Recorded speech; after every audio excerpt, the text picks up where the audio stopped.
बिहार की राजनीति में कई मुकाबले हुए। लालू बनाम नीतीश, नीतीश बनाम मोदी, लेकिन इस बार टक्कर उन दो नामों के बीच है जिनका जिक्र होते ही पूरा मोकामा थम जाता है। एक तरफ है छोटे सरकार कहे जाने वाले अनंत कुमार सिंह और दूसरी ओर है बाहुबल की दुनिया के कैप्टन सूरजभान सिंह। यह लड़ाई सिर्फ दो नेताओं की नहीं, यह टकराव है वर्चस्व बनाम इतिहास, इज्जत बनाम ताकत और भूमिहार राजनीति के लिए समीकरणों का। हालांकि जो भी जीते या हारे, यह लड़ाई तय कर देगी कि बिहार की भूमिहार राजनीति में अब किसका सिक्का चलेगा। क्या आनंद सिंह अपनी छोटे सरकार वाली छवि बचा पाएंगे या सूरजभान सिंह दशकों बाद फिर से मोकामा के गढ़ पर कब्जा करेंगे। यह टकराव बिहार की उस राजनीति को भी बदल देगा जहां जाति, बाहुबल और रणनीति तीनों एक साथ टकरा रहे हैं। नमस्कार दोस्तों, स्वागत है आप सभी का राष्ट्र की रौनक चैनल पर।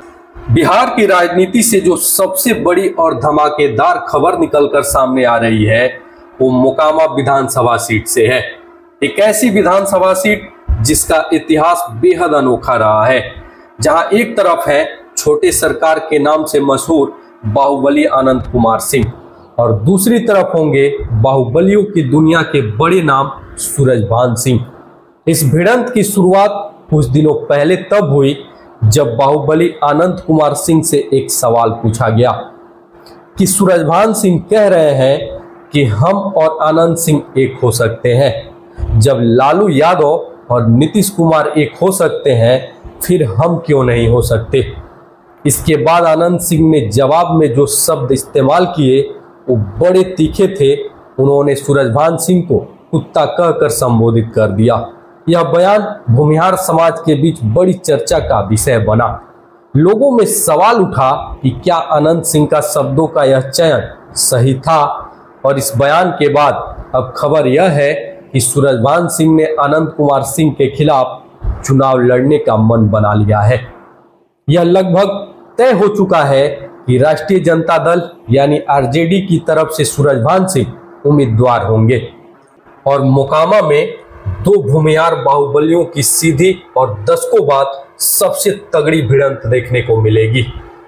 लेकिन यह मुकाबला इतना महत्वपूर्ण क्यों है, इसके लिए हमें मोकामा विधानसभा सीट के इतिहास को समझना होगा। मोकामा एक ऐसी विधानसभा सीट है जहां जब से चुनाव हो रहे हैं तब से लेकर आज तक सिर्फ एक बार ऐसा हुआ है कि कोई गैर भूमिहार व्यक्ति वहां से विधायक बन पाया हो। यानी मोकामा का विधायक एक भूमिहार ही बनता है। आजादी के बाद आज तक सिर्फ एक बार साल 1967 में रिपब्लिकन पार्टी ऑफ इंडिया का एक गैर भूमिहार उम्मीदवार चुनाव जीता था। यह राजनीतिक तथ्य बिहार के तमाम बड़े नेताओं और पार्टियों के लिए एक अटल सत्य है। तेजस्वी यादव और राष्ट्रीय जनता दल इस बात को पूरी तरह से समझ चुके थे कि अगर मोकामा में मुकाबला करना है तो उन्हें उसी समुदाय के एक मजबूत चेहरे को मैदान में उतारना होगा। गैर भूमिहार उम्मीदवार को टिकट देना मतलब लड़ाई शुरू होने से पहले ही हार मान लेना होता। लिहाजा आरजेडी को एक ऐसा उम्मीदवार चाहिए था जो अनंत कुमार सिंह को दशकों पुरानी पकड़ को टक्कर दे पाए। इस वक्त पर सूरजभान सिंह राजनीति में किनारे पर थे, लेकिन उनका नाम और उनका पुराना प्रभाव आज भी कायम है। आरजेडी का यह फैसला एक ऐसी रणनीति का हिस्सा है जिसके तहत वह अब उन सीटों पर सिर्फ जीतने वाले समीकरणों को देख रही है, भले ही इसके लिए उसे अपनी पुरानी कथित सामाजिक न्याय की लकीर को थोड़ा मोड़ना पड़े। यह लड़ाई भूमिहार बाहुबली बनाम भूमिहार बाहुबली की है। आइए दोनों नामों की पृष्ठभूमि को थोड़ा विस्तार से देखते हैं। सबसे पहले सूरजभान सिंह की बात करते हैं। यह बाहुबलियों की दुनिया का एक बड़ा नाम रहा है। एक वक्त पर उन्हें तमाम बाहुबलियों का सरदार, उनका कैप्टन कहा जाता था। इतिहास के पन्नों को पलटेंगे तो आपको मालूम चलेगा कि गोरखपुर के जिस श्री प्रकाश शुक्ला की कहानियां सोशल मीडिया पर बड़ी चर्चा में रहती है, वो भी एक समय में सूरजभान सिंह के यहाँ बतौर शूटर काम कर चुका था। यह बात अपने आप में सूरजभान सिंह के बाहुबल की दुनिया में कद को दर्शाती है। सबसे महत्वपूर्ण बात यह है कि सूरजभान सिंह मोकामा में सिर्फ बाहरी नहीं है, वह साल 2000 में निर्दलीय चुनाव लड़कर अनंत कुमार सिंह के परिवार के सदस्य को मोकामा में हरा चुके हैं। यानी उन्हें मोकामा की राजनीति का नब्ज पता है और वह अनंत सिंह की अपराजय मानी जाने वाली सत्ता को पहले भी चुनौती देकर तोड़ चुके हैं।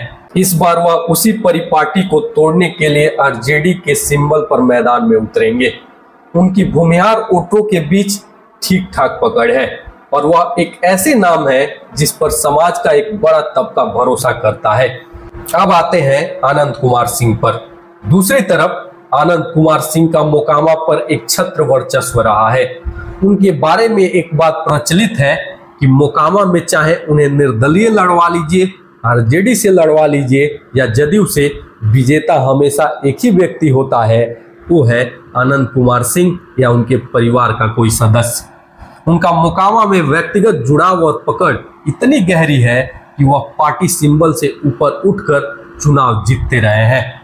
उनके इंटरव्यू और किस्से सोशल मीडिया पर वायरल होते रहते हैं, लेकिन इस बार उन्हें दशकों बाद एक ऐसी तगड़ी और सीधी चुनौती मिलेगी जो उनकी राजनीतिक नींव को हिला सकती है। अब तक उनके खिलाफ जो भी चुनाव लड़ता रहा है, सूरजभान सिंह अक्सर उसे अप्रत्यक्ष तौर पर समर्थन देते रहे हैं। इस बार वह सीधे तौर पर सामने होंगे।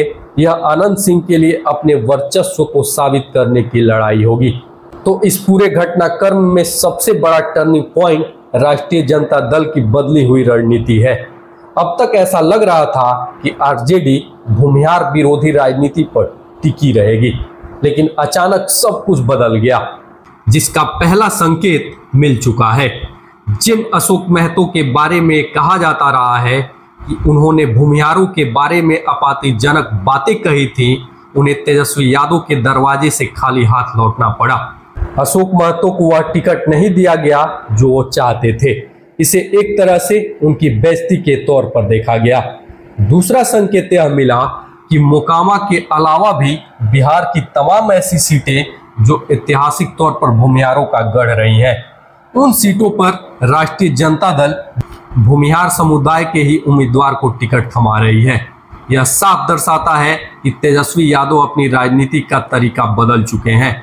वह समझ गए हैं कि जीत के लिए उन्हें एक व्यापक सामाजिक समीकरण की जरूरत है, जिसमें सिर्फ पुराने MY यानी मुस्लिम यादव समीकरण से काम नहीं चलेगा।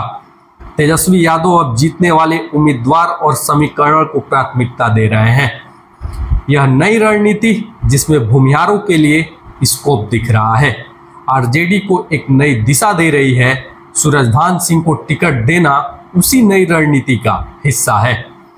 सूरजभान सिंह को भी राजनीति के लिए एक नया ठिकाना चाहिए था और वह ठिकाना उन्हें राष्ट्रीय जनता दल के रूप में मिल चुका है। तो कुल मिलाकर मोकामा में होने वाली लड़ाई बेहद दिलचस्प होगी। यह न केवल दो बाहुबलियों का टकराव है, बल्कि यह तेजस्वी यादव के राजनीतिक कौशल और बिहार की जातिगत राजनीति के बदलते स्वरूप का प्रतीक है।